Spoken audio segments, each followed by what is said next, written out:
If life was not suffering and the prospect of death was not there, there would be no need for that spiritual component. Here is the problem: life is suffering. We all know this, and yet we want to find happiness. We want to believe there is a silver lining or someone who can tell us how to get there. But if you look at how things are, it becomes clear that when we learn about happiness is not true. It is precisely the opposite of what leads to happiness. Which means that if we want absolute joy in our lives, we need to stop chasing the wrong things. What gives meaning to myriad of pains, of difficulties we face? Can we find anything positive from this view that life is suffering? It is a paradox. We live in the 21st century, living longer than ever and much more comfortably, but we can still say with confidence that life is suffering.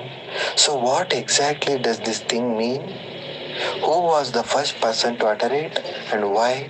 If we dig deeper into the meaning of it all, we might find some answers worth sharing.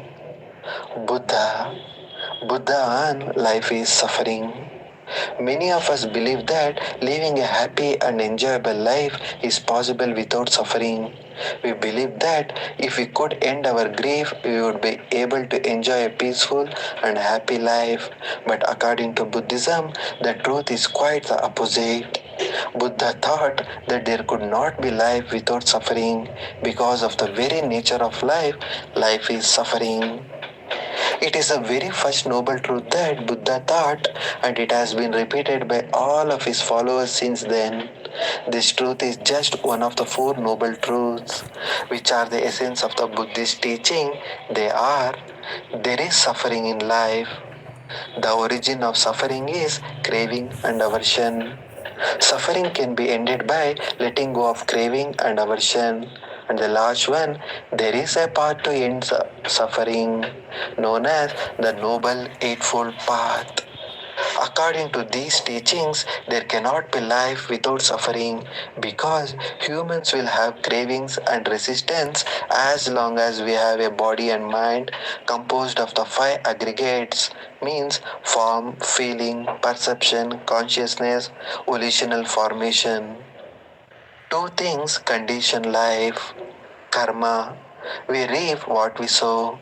Every action reacts. Every effort generates a certain force that propels us into future actions and reactions, thus creating our patterns of karma. As we have seen, karma is not just a one time deal, it is a constantly working to determine our fate in life. Second one is samsara. We are trapped in the cycle of birth and death unless we free ourselves from its clutches by attaining nirvana or enlightenment via meditation. The essential teaching of Buddhism is that life itself is suffering because it always leads to death and decay. So, why not get out now? The problem with this view of life is that it ignores the authentic fact that we all have free will.